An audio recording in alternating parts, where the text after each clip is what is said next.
할렐루야. 오늘도 하나님께 예배하는 우리 목양교회 성도님들에게 하나님께서 큰 은혜와 복을 더해 주시기를 원합니다. 오늘은 눈은 눈으로 물음표, 왼뺨도 돌려대라 느낌표, 이런 제목으로 하나님 말씀을 증거하겠습니다. 오늘 말씀도 율법에 관한 것입니다. 본문 38절을 보면 또 눈은 눈으로 이는 이로 갚으라 하였다는 것을 너희가 들었으나 나는 너희에게 이르노니 라고 시작하고 있습니다. 눈은 눈으로 이는 이로 갚는다는 것은 누가 내 눈을 상하게 하면 너도 그 사람 눈을 상하게 하고, 누가 내 이를 상하게 하면 너도 그 사람의 이만 상하게 하라는 뜻입니다. 그래서 이것을 동해보복법이라, 똑같은 해로 보복할 수 있는 동해보복법, 또 다르게 말하면 동태복수법, 이렇게 이야기합니다. 우리가 듣기에는 동해보복법이 좀 이상하게 생각될 수 있습니다. 눈을 맞았다고 똑같이 눈에, 이에 똑같이 이에 하는 게 좀 이상합니다. 하지만 실제로는 이 법이 어떤 뜻으로 만들어졌냐 하면 과잉 대응, 과잉 보복을 막기 위한 법이라고 알려져 있습니다. 누군가 내 눈을 상하게 했는데 내 눈을 상하게 하면 눈만 상한 게 아니라 기분이 나쁘죠. 나는 생명의 위협을 받은 것입니다. 그래서 그 사람에게 몇 갑절로 보복을 할 수가 있기 때문에 이러한 법이 만들어진 것입니다. 또 과잉 보복을 하게 되면 그 사람도 나는 요만큼만 너에게 위해를 가했는데 너는 나에게 이만큼 갚는구나, 또 복수가 낳게 되고 끝없는 복수가 생길 수 있기 때문에 동해보복법이 생긴 것입니다. 그래서 현대인이 볼 때는 이 법이 참 잔인하고 좀 이상한 법으로 생각될 수 있지만, 옛날 사람들에게는 개인의 생명을 지켜주고 또 공동체를 보호하는 법이다, 그렇게 알려져 있습니다. 이 동해보복법은 사실 여러분 역사 시간에 배웠는데 함무라비 법전에서 발견됩니다. 이 함무라비는 고대 바빌론의 왕인데, 이 함무라비 법전, 지금으로부터 3800년 전에 만들어진 이 법전에 이 내용이 나옵니다. 이 함무라비 법전은 프랑스 루브르 박물관에 있다고 하고 점토판으로 만들어졌다고 해요. 하지만 사실 그 이전에 수메르의 국가들이 이런 법들을 가지고 있었다고 합니다. 우르남무 법전, 에시눈나 법전, 기원전이 아니죠. 지금으로부터 4000년 전에 이런 법전이 있었다는 것이죠. 그리고 구약학자들은 말하기를 이런 함무라비 법전에서 이 율법을 여기에서 차용한 부분이 있다, 그렇게 이야기합니다. 하지만 다른 점이 있는데, 이 고대 바빌론에서는 이 동해보복법이 왕이나 귀족들한테는 똑같이 적용됐지만 노예나 이방인, 여자, 아이들은 법 적용의 예외 대상이었다 이야기를 해요. 만약에 노예가 귀족을 눈을 상하게 했다, 그럼 귀족도 이 노예에게 똑같이 할 수 있는 게 아니라 귀족은 더 강하게, 그러니까 귀족에게만 해당되는, 왕에게만 해당되는 법이었지 일반인들은 이 동해보복의 법을 마음대로 누릴 수 없었던 것이죠. 그런데 이스라엘의 율법은 이 동해보복법을 차별 없이 적용했다는데 차이점이 있습니다. 그래서 율법에는 인도적인 정신이 들어있고 윤리성을 강조하는 부분들이 많이 들어있습니다. 그럼 이 동해보복법이 율법 어디에 나올까? 출애굽기 21장 23절 25절에 이 내용이 나옵니다. 그러나 다른 해가 있으면 갚되 생명은 생명으로, 눈은 눈으로, 이는 이로, 손은 손으로, 발은 발로, 된 것은 된 것으로, 상하게 한 것은 상함으로, 때린 것은 때림으로 갚을지니라 되어 있습니다. 레위기에도 나옵니다. 레위기 24장 19절 22절에 보면 사람이 만일 그의 이웃에게 상해를 입혔으면 그가 행한 대로 그에게 행할 것이니 상처에는 상처로 눈에는 눈으로 이에는 이로 갚을지라. 남에게 상해를 입힌 그대로 그에게 그렇게 할 것이며 짐승을 죽인 자는 그것을 물어줄 것이요 사람을 죽인 자는 죽일지니. 그런데 이 뒤에 좀 다른 내용이 나옵니다.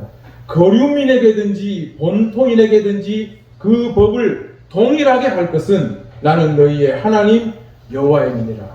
똑같이 평등하게 율법에는 동해보복법을 적용하라 되어 있습니다.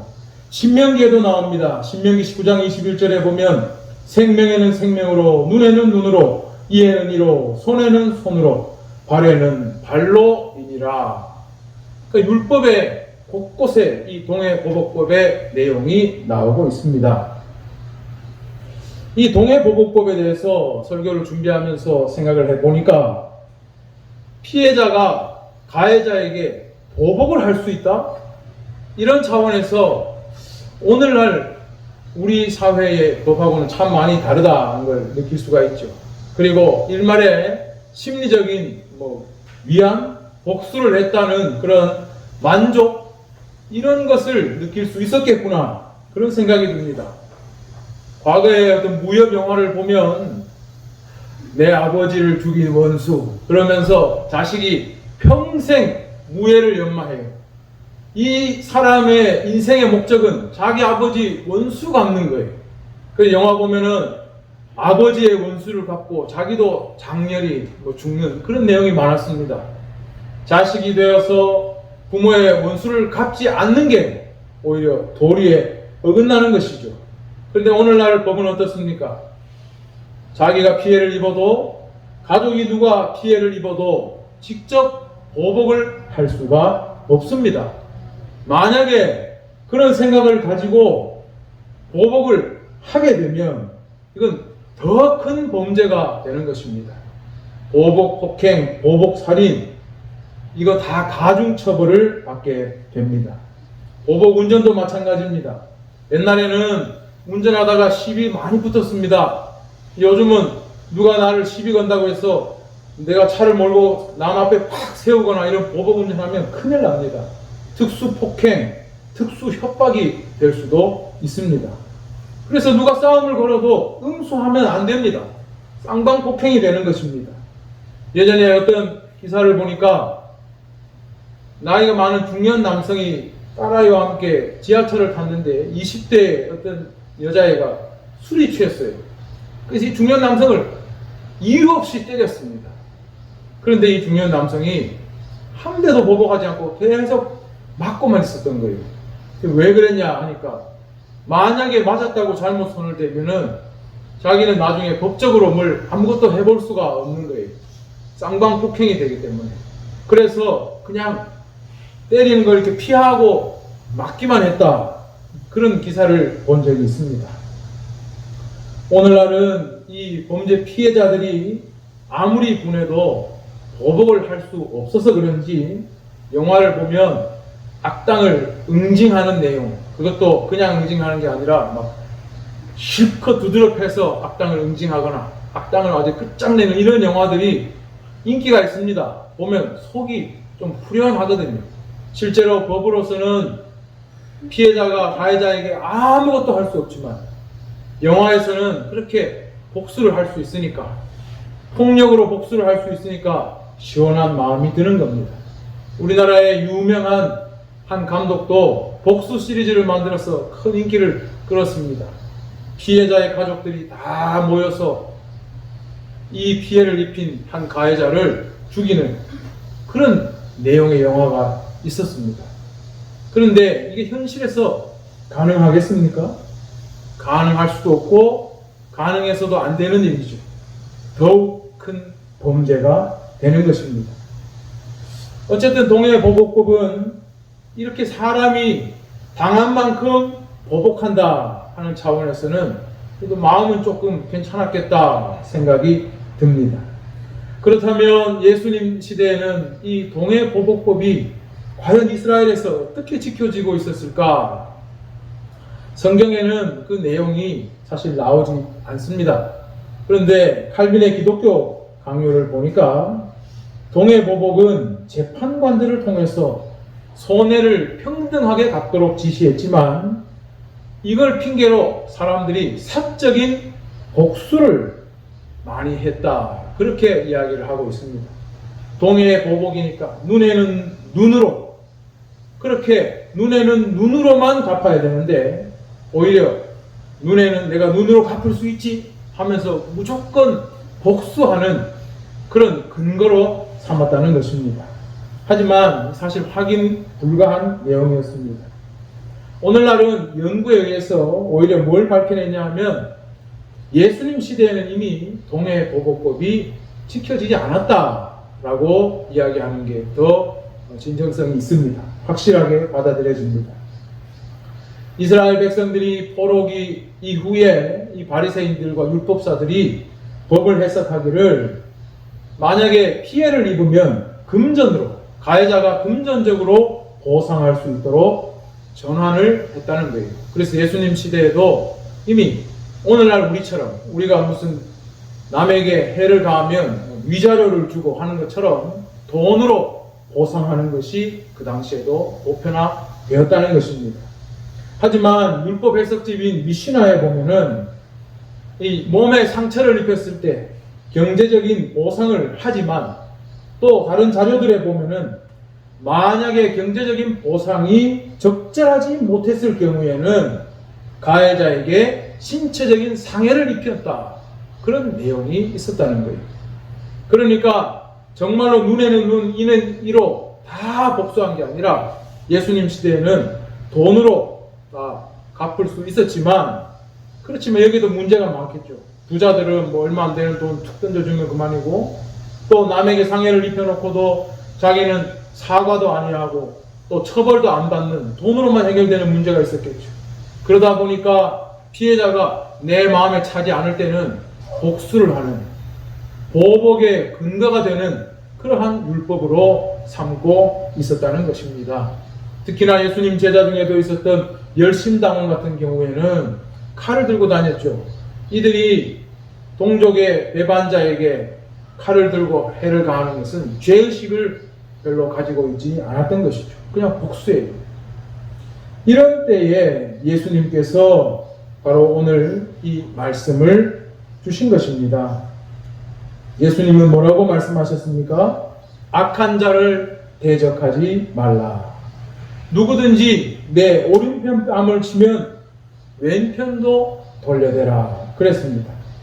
악한 자를 대적하지 말라. 이 악한 자라는 건 진짜 말 그대로 나쁜 놈이에요. 아주 나쁜 놈. 그런데 상황으로 보면 이 악한 자가 누굽니까? 결국 내게 상해를 입히는 사람, 손해를 끼치는 사람을 뜻하는 겁니다. 즉 예수님 말씀은 이 아주 나쁜 놈이 너에게 상해를 가했을 때 너는 대적하지 말라는 것입니다. 악한 자가 내게 그런 일을 벌일 때 대적하지 말라는 거예요. 사실 예수님의 제자가 먼저 시비 걸지는 않겠죠. 먼저 남을 상하게 하거나 그러지 않겠죠. 그런데 악한 자가 예수님 제자에게 상해를 입혔을 때 너는 대적하지 말라. 즉 뭐 대항하거나 또 똑같이 응수하거나 당한 만큼 똑같이 되돌려주는 것. 즉 동해보복을 하지 말라는 뜻입니다. 왜 예수님이 그렇게 말했을까? 예수님이 몇 가지 이 경우를 들어서 사례를 들어서 말씀하셨는데 첫 번째가 바로 이거죠. 내 오른편 뺨을 치거든 왼편도 돌려대라. 이해가 안 가는 말씀이죠. 내가 악한 자에게 맞았는데 왼편도 돌려대라. 근데 오른편 뺨을 친다는 걸 한번 생각해 보세요. 이렇게 다 웬만하면 오른손잡이인데 이렇게 때리면 어디를 맞습니까? 왼쪽을 맞아요. 그런데 오른편 뺨을 친다는 건 이렇게 후려치는 거예요. 사람을 이렇게 모욕감을 주는 거죠. 굉장히 모욕적으로 이렇게 탁 치는 걸, 그런 걸 말하는 겁니다. 그런데 이렇게 아주 모욕적으로 오른편 뺨을 이렇게 탁 맞으면 불쾌해서 굉장히 기분이 나빠서 똑같이 그 사람에게 되돌려주고 싶은 마음이 누구든 생기겠지만 예수님은 왼편도 돌려대라. 너도 똑같이 붙어서 때리지 말고 오히려 왼편을 돌려대면서 더 때려라.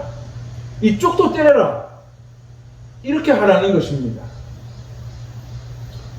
근데 오늘 이 말씀을 잘 봐야 됩니다. 악한 자를 대적하지 말라는 것은 그냥 맞고 가만히 찌그러져 있으라는 게 아닙니다. 똑같은 방식으로 응수를 하지 말라는 겁니다. 동해보복을 하지 말라는 겁니다. 왼편도 돌려대라는 것은 어떻게 보면 다른 방식으로 더 적극적인 행동을 하라는 뜻입니다. 맞고 가만히 있는 게 아니라 반대편을 돌려대면서 여기도 때려라. 이렇게 하라는 것입니다. 그러니까 예수님은 맞고 가만히 있는 게 아니라 또 맞고 똑같이 응수해 주는 게 아니라 더 적극적으로 왼편을 돌려댐으로써 얻을 수 있는 뭔가를 예수님은 생각하고 있는 것입니다. 두 번째 경우는 뭐냐? 너를 고발하여 속옷을 가지고자 하는 자에게 겉옷까지도 가지게 하라 그랬습니다.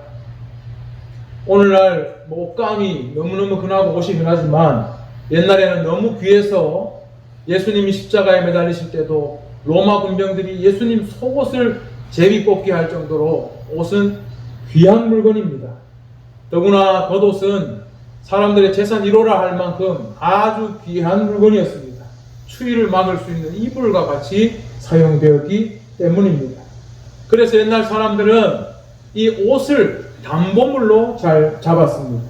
오늘 이 말씀은 속옷을 가지고자 한다는 것은 담보물로 잡았을 경우를 이야기하는 겁니다.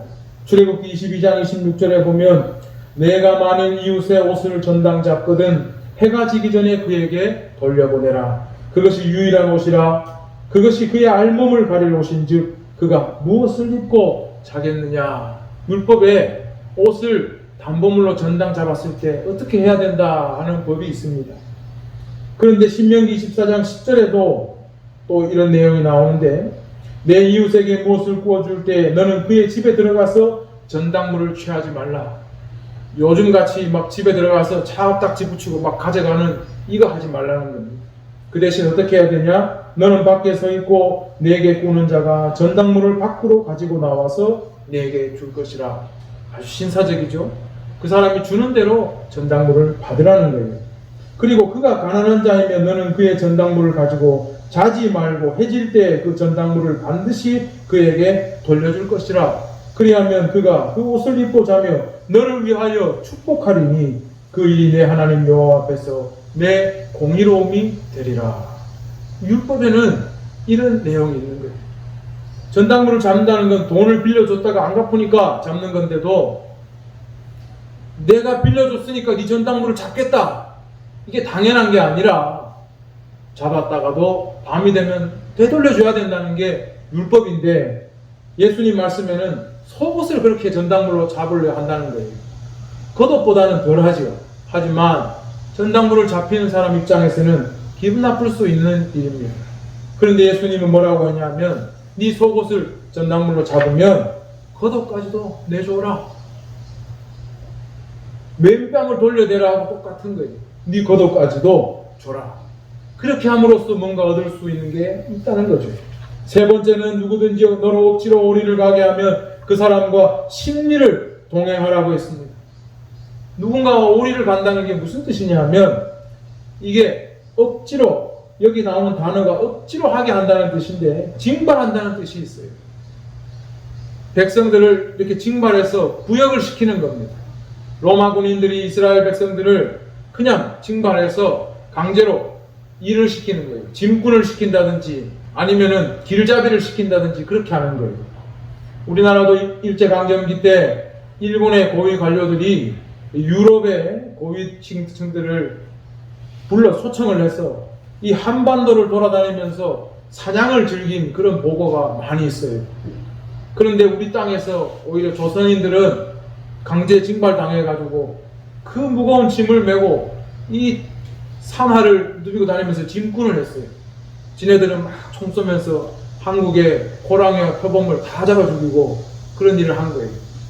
로마 군인들이 바로 그런 부당한 일을 한 겁니다. 그런데 예수님 말씀은 그런 부당한 징발과 구역에 대해서 오리를 가라고 하면 심리를 그냥 가져라, 그렇게 말씀하신 겁니다. 그렇게 해줌으로써 뭔가 얻는 게 있다고 보신 것이죠. 자, 지금까지 예수님이 사례로 든 이 세 가지를 보면 무조건 그냥 시킨 대로 가만 당하고 양보하라는 뜻이 아닙니다. 무조건 당하고 양보하는 것, 이 수동적인 행위는 악한 인간에게 아무런 감정도 못 느끼게 만듭니다. 아까 예수님께서 악한 자를 대적하지 말라 그랬습니다. 악한 자가 가해를 할 때 그냥 가만히 있고 수동적으로 그렇게 아무것도 하지 않으면 이 가해자는 자기가 나쁜 짓 했는 것도 몰라요. 악한 자들은 그렇습니다. 자기가 상해를 입혀놓고 상해를 입혔는지도 모릅니다. 생각을 못하는 거예요. 그런데 예수님 말씀은 오히려 더해줘 버려라 하는 거예요. 그 사람이 일로 너에게 상해를 하면 동해보복법은 똑같이 일로 너에 갚아주라는 건데, 그 사람이 일로 너에게 상해를 하면 예수님은 네가 마이너스 1을 해줘 버려라, 이런 뜻입니다. 더 적극적으로 네가 마이너스 1로 손해를 2배로 네가 져라, 그런 뜻이에요. 왜 그랬을까? 왜 예수님 이런 말씀을 하셨을까? 곰곰이 생각을 해보니까 어린 시절 생각이 났어요. 동생들은 형에게 맞을 때가 많이 있어요. 싸우다가. 근데 그 처음 발단이 동생이 먼저 건드린 적은 잘 없어요. 꼭 형이 건드립니다. 보통 엄마들이 형에게 동생 때리지 마라, 사이좋게 지내라, 이렇게 이야기하는데 둘이 있으면 형들은 꼭 장난을 걸어요. 툭툭 친단 말이에요. 머리를 툭툭 치거나 한 대를 이렇게 툭툭 쳐요. 그러면은 동생이 나가 맞았으니까 똑같이 형 머리를 툭툭 치면 이것 봐라. 그러면서 형이 자기가 때린 걸 생각을 안 하고 자기가 맞은 것만 생각하고 또 때리는 거예요. 그러다 보면 어떻게 됩니까? 서로 막 나쁜 감정이 생겨서 나중에 붙어 싸우다가 엄마가 오면 이제 둘 다 맞는 거지. 둘 다 똑같이 잘못했다. 근데 형이 이렇게 툭툭 때려요. 근데 만약 동생이 자, 더 때려라, 이러면 어떻게 될까요? 전의를 상실하게 되는 거예요. 철저한 피해자가 되어버리면 먼저 가해를 한 사람은 이게 전의를 상실하게 되고 철저한 가해자가 되는 거예요. 이 사람은 아무런 응수를 하지 않았기 때문에 나만 나쁜 놈이 되는 거예요. 쟤는 오히려 더 때려라 하고는 아무런 응수를 하지 않았기 때문에 철저한 피해자가 되는 거예요. 그때 엄마가 오면 어떻게 될까요? 그때 엄마가 오면 내가 평소에 동생하고 사이좋게 지내라 했지. 그런데 딱 보니까 철저한 가해자와 철저한 피해자가 딱 구분이 돼 있어요. 그리고 엄마 말도 안 들었어요. 그러면 형은 이제 엄마한테 죽도록 맞는 것이고 동생은 보호를 받게 되는 거예요. 더 때리라 하면 싸움이 성립되지 못하게 되는 것입니다. 하나님께서 주신 율법에 바로 이러한 뜻이 들어 있습니다. 예수님께서 악한 자에게 대적하지 말라는 것은 똑같이 하지 말라는 겁니다. 가만히 있으라는 것이, 수동적으로 당해주라는 것이 아니고 오히려 일에 대해서 마이너스 1을 함으로써 그 사람의 전의를 상실하게 하고 율법의 본래 가르침을 떠올려서 이 가해자가 정말 부당한 짓을 하고 있다는 것을 깨닫게 해주는 것입니다. 결과적으로 이것은 가해자와 피해자가 서로 보복하고 주고받음으로써 복수심만 남게 되는 것, 나쁜 감정만 남게 되고 악이 득세하게 되는 것을 막는 놀라운 효과가 있는 것입니다. 근데 이게 끝이 아닙니다. 42절에 보면 마지막 예수님이 결론적으로 하신 말씀이 있습니다. 네 번째 사례라고도 할 수 있는데 율법의 본래 가르침이 뭔가를 보여주는 말씀입니다. 내게 구하는 자에게 주며 내게 꾸고자 하는 자에게 거절하지 말라 그랬습니다. 뭘 꾼다고 하는 거 보면 이게 돈이나 물건이나 양식이라는 걸 알 수가 있는데, 근데 예수님 말씀처럼 구하는 자에게 다 퍼줘버리면, 꾸는 자에게 다 줘버리면 어떻게 될까요? 내가 망하는 거 아닐까 이런 생각이 들 수 있죠. 왼뺨도 대줘라, 겉옷을 그냥 줘버려라, 심리를 더 가져라, 그것처럼 비현실적인 얘기로 들릴 수가 있습니다. 그러나 이것이 오늘 말씀의 핵심입니다. 율법에서 가르치고 있는 내용입니다. 신명기 15장 7절 8절을 보면 이런 말씀이 있습니다. 내 하나님 여호와께서 내게 주신 땅 어느 성읍에서든지 가난한 형제가 너와 함께 거주하거든 그 가난한 형제에게 내 마음을 완악하게 하지 말며 내 손을 움켜쥐지 말고 반드시 내 손을 그에게 펴서 그에게 필요한 대로 쓸 것을 넉넉히 부어주라. 율법에는 가난한 사람이 있을 때 그 사람이 뭘 요구를 하면 법으로 정당성을 따질 경우에는 야, 네가 일한 게 아니잖아, 내가 너에게 적선을 베푸는 거야, 이게 아니라 그 사람이 달라고 할 때 주는 것이 율법의 정의예요. 그게 공의예요. 그래서 이렇게 해야 될 근거가 어디에 있느냐? 신명기 15장 15절에 하나님께서 이런 말씀을 하십니다. 너는 애굽 땅에서 종되었던 것과 내 하나님 여호와께서 너를 속량하셨다는 걸 기억해라. 그것 때문에 내가 오늘 너에게 이렇게 명령한다.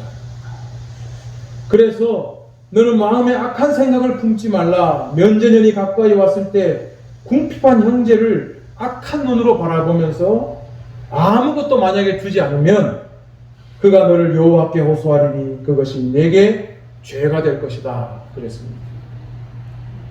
그러니까 우리 세상의 법으로 할 것 같으면 가난한 자에게 베푸는 것은 내가 호의를 베푸는 거예요. 안 줘도 그만이에요.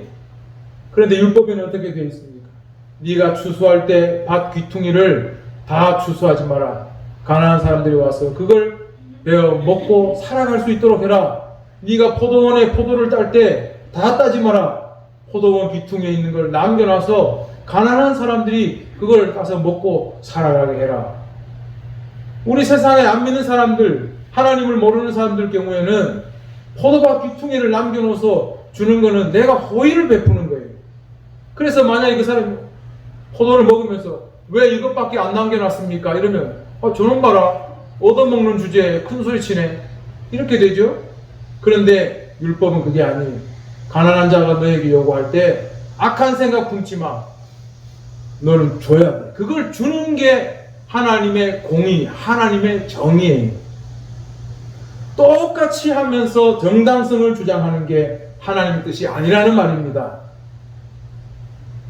약한 자에게 밭귀퉁이를 먹을 수 있도록 하고 그 사람이 나에게 그걸 달라고 요구했을 때 당연히 주는 것이 하나님의 공의고 하나님의 정의라는 거죠. 그러니까 성경에서 하나님의 공의와 정의는 세상 사람들이 말하는 것과 다른 겁니다. 누가 한 대 때리면 똑같이 때리는 것이 정의가 아니에요.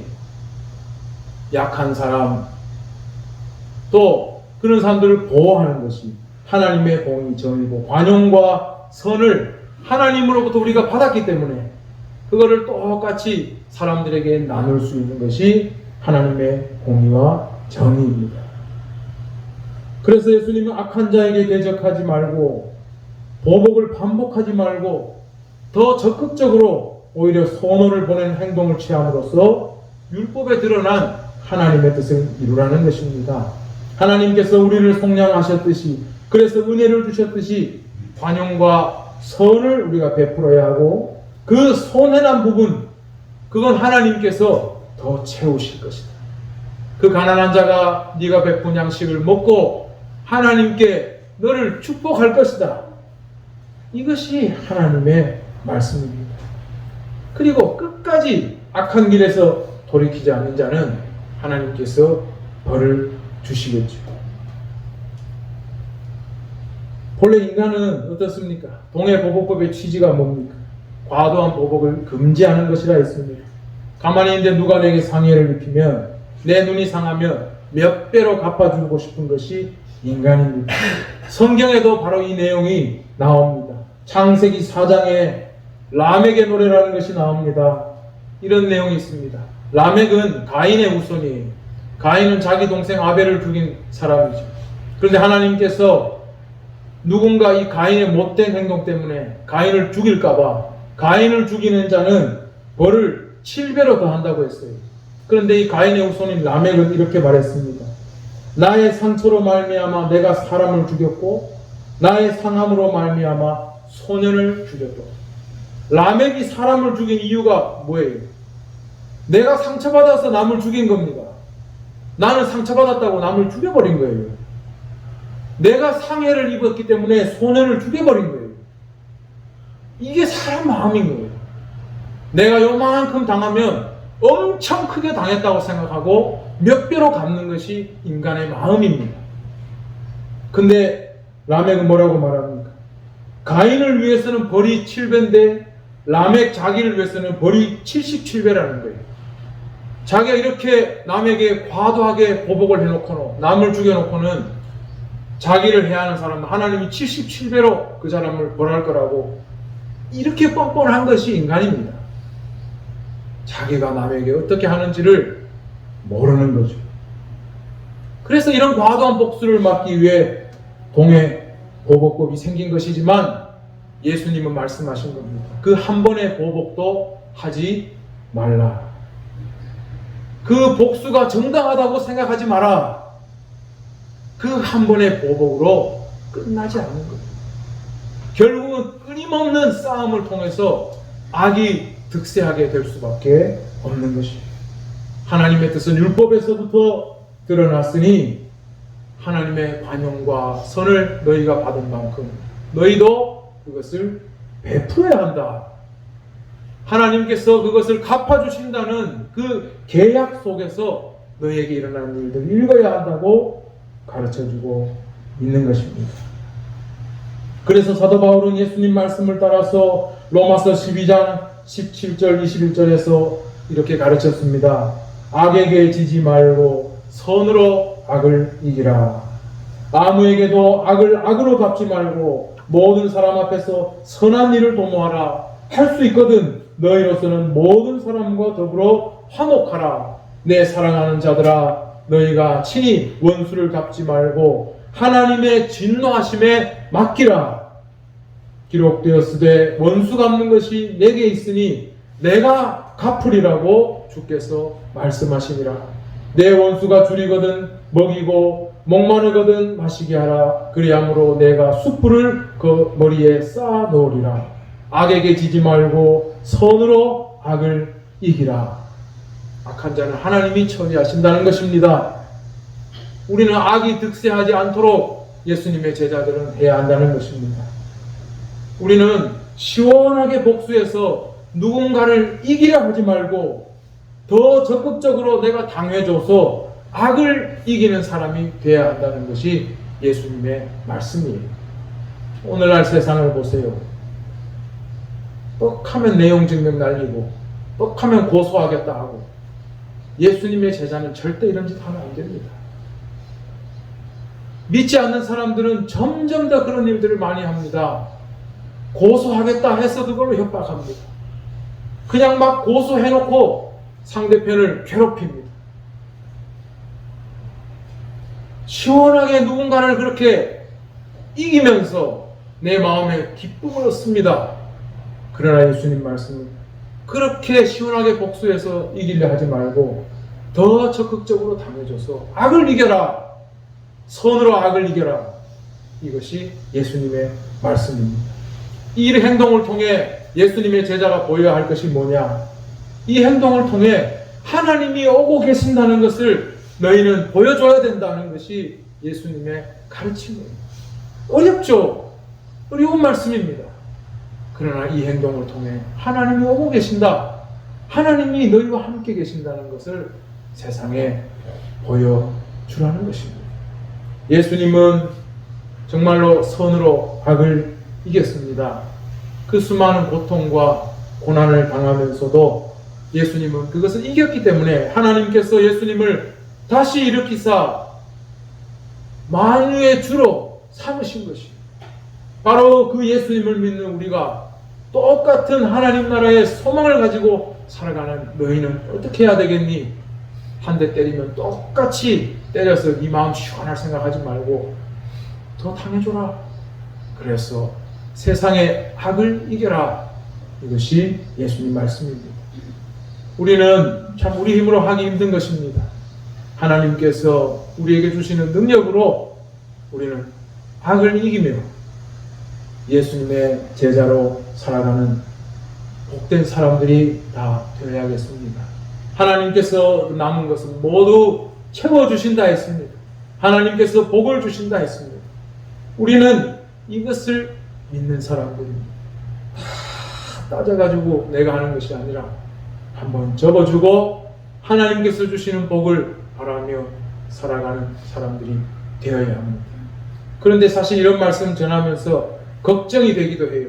왜 그러냐? 가해자가 예수님 말씀을 이용해 먹는 경우가 생기기 때문이에요. 예수님이 우리에게 네가 왼 뺨도 돌려대라 말할 수 있어요. 그런데 남을 괴롭혀 놓고 남에게 가해를 입힌 사람이 오히려 피해자에게 오른뺨을 때려놓고 뭐라 했냐면 예수님이 왼뺨도 돌려대라 했잖아. 또 왼뺨도 때릴 준비를 하고 있는 거예요. 오늘날 교회 안에 이런 사람들도 많이 있어요. 우리 사회 보면 세월호 또 이태원 사고 있을 때마다 얼마나 많은 가슴 아픈 피해자들이 있습니까? 그런데 그 책임을 져야 될 사람들이 오히려 피해자들을 공격하고 있어요. 이게 똑같은 짓입니다. 그리고 교회는 오히려 예수님 말씀을 따라야 되는데 자기 정치적 이념에 따라서 그런 사람들 편을 들고 있어요. 가해자가 피해자에게 야 왼밤도 돌려대 이러고 있는 형국이란 말입니다. 우리 오늘 이 예수님 말씀을 보면서 정말 세상에 악한 자가 있다는 걸 알아야 되고 그리고 악을 이기는 방법을 예수님이 주셨다는 것을 알아야 되고 악을 이기는 사람에게 하나님께서 복을 주신다는 것을 우리는 기억하며 살아야 할 것입니다. 사랑하는 우리 목양교회 성도님들은 예수님 말씀을 통해서 승리하는 분들 되기를 주의 이름으로 축복합니다. 하나님.